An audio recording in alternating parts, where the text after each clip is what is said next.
There's a kind of loneliness that never speaks, yet we feel it deeply within quiet rooms and fading memories.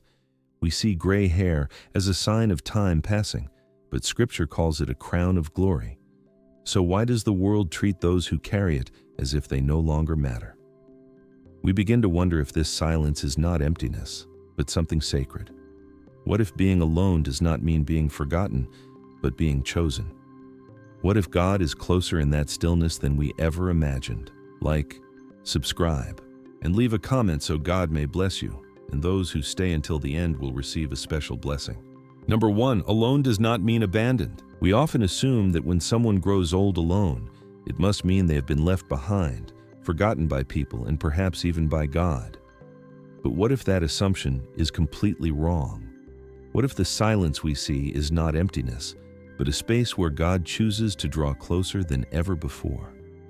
Scripture reminds us in Isaiah 46:4 that even to old age, He is the one who sustains, the one who carries, the one who never walks away.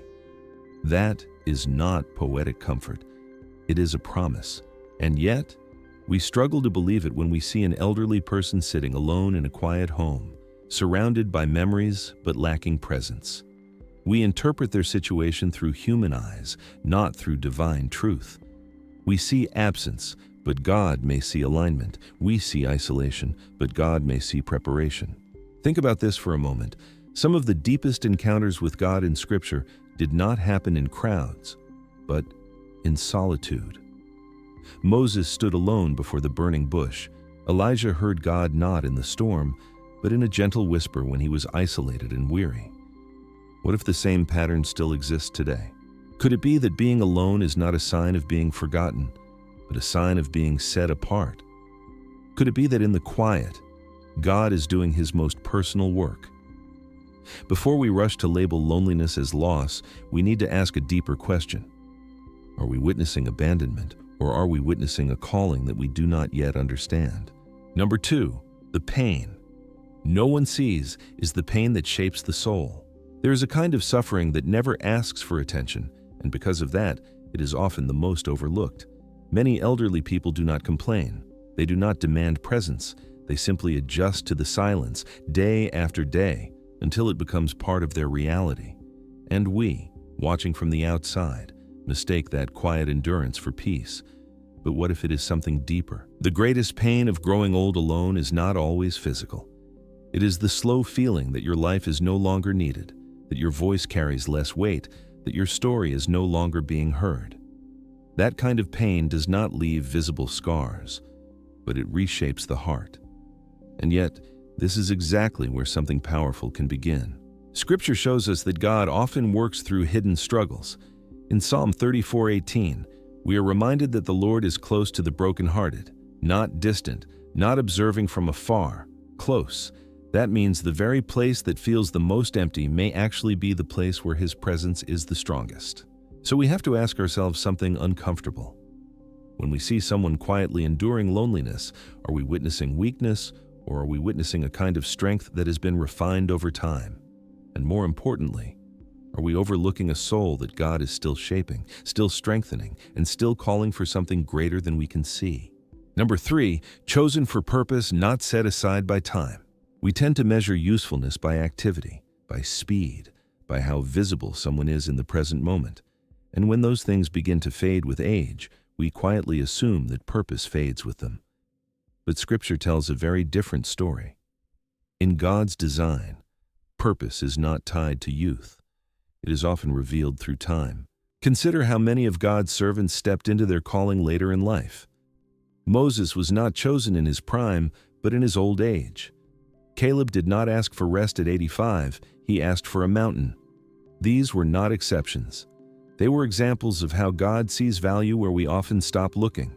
So what happens when someone grows old alone? Do we assume their role is finished, or do we recognize that their assignment may be changing? Because purpose in God's kingdom is not always public. Sometimes it becomes quieter, deeper, and more eternal. An elderly person sitting alone may still be carrying a spiritual weight that impacts generations, their prayers, their wisdom, their faith. These things do not expire. They mature, they deepen. They become something that cannot be replaced by energy or ambition. This leads us to a question we rarely ask. Are we overlooking purpose simply because it does not look the way we expect? Or are we standing in the presence of someone who has been chosen by God for a role that requires stillness, endurance, and a kind of faith that only time can produce? Number 4, when honor disappears, something sacred is lost. We rarely notice the moment honor begins to fade. It does not happen all at once. It happens quietly, in small decisions. We stop asking for their advice. We stop making time for their stories. We assume they have already said everything worth hearing. And without realizing it, we begin to treat presence as optional instead of essential. But Scripture does not treat honor lightly.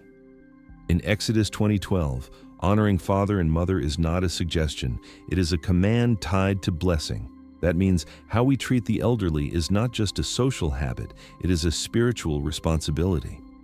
When honor is removed, something deeper than respect is lost. We begin to lose alignment with God's design. And here is the tension we often avoid. It is possible to believe in God, attend church, and still fail in this area without realizing it. Because honor is not measured by occasional gestures. It is revealed in consistency, in patience, in the willingness to listen even when it is inconvenient. So we have to face an honest question. Have we reduced honor to politeness, or are we living it out as obedience? Because an elderly person living alone is not just someone in need of attention. They are someone carrying a role that God has declared worthy of weight, dignity, and care. And if honor opens the door to blessing, then neglect may quietly close it. Number 5, the wisdom we ignore may be the answer we need. We live in a time where answers are fast, opinions are everywhere, and knowledge feels endless. Yet for all the information we consume, something still feels missing. Depth, direction, discernment, and, strangely, the very place where those things often live is the place we visit the least. The elderly carry a kind of wisdom that cannot be downloaded or searched. It is formed through years of faith, failure, endurance, and quiet obedience. Job once asked, "Is not wisdom found among the aged, and does not long life bring understanding?" That question still echoes today, but we rarely stop to answer it. Instead, we turn to voices that are louder, quicker, and more aligned with our pace. We choose convenience over connection. We seek advice from strangers while overlooking those who have already walked the paths we are struggling to navigate. And here is the cost. When we ignore wisdom, we do not just miss good advice. We repeat avoidable mistakes. We walk longer roads than necessary. We search for clarity that has already been lived and learned by someone within reach. So this raises a deeper question. What if the guidance you have been praying for is not far away, but sitting quietly in someone you have not taken the time to listen to? And what if reconnecting with that voice is not just helpful, but part of how God intends to guide you forward? Number 6, the loneliness they carry may be a spiritual battle, not just a feeling. We often describe loneliness as an emotion, something temporary, something that comes and goes. But for many elderly people living alone, it becomes something far deeper. It settles into their daily rhythm, shaping how they wake, how they think, and how they see their own worth. It is not just a feeling, it becomes a quiet battle. And here is what we rarely see. While the world assumes they are simply passing time, many are fighting that battle through faith. They pray in empty rooms. They speak scripture over silence. They hold on to God not because life feels easy, but because it does not. Their strength is not loud, but it is real. But in Luke 2, Simeon waited his entire life for a promise that others may have forgotten. He remained faithful in the waiting, even when nothing around him seemed to change.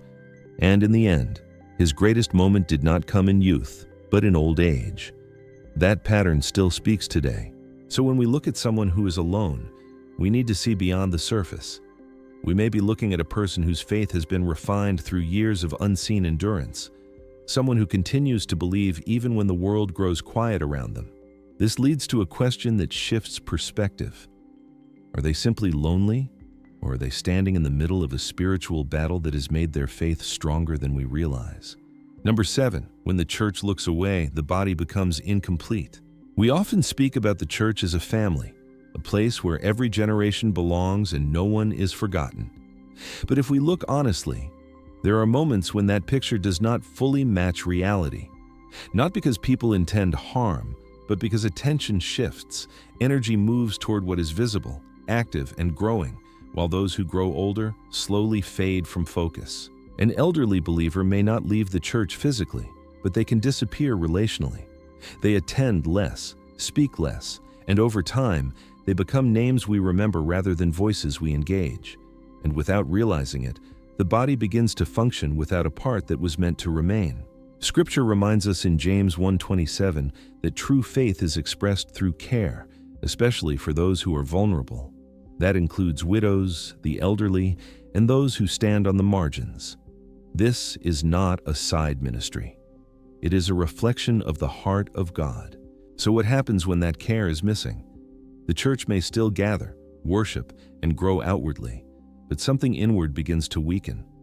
Depth is replaced with activity. Connection is replaced with routine. This invites a difficult but necessary question. Are we building a community that reflects God's heart, or one that unintentionally mirrors the same neglect found outside its walls? Number 8, caring for them may be the assignment God gave us.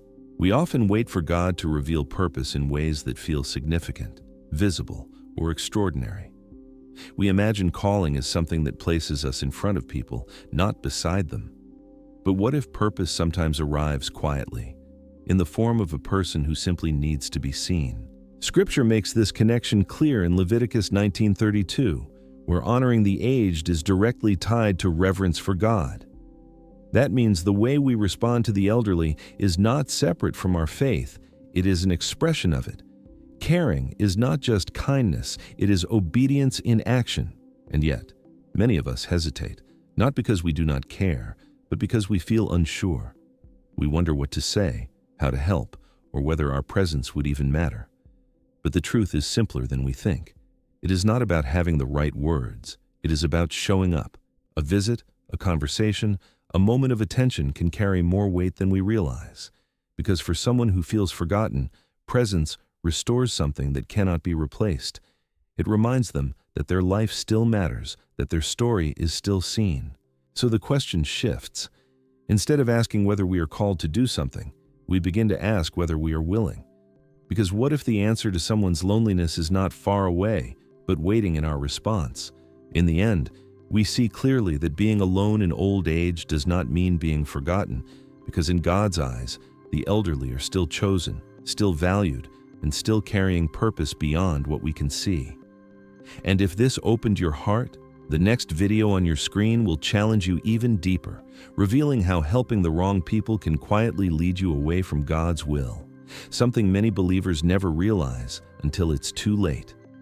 Take a moment to like, subscribe, and share your thoughts in the comments about what spoke to you today.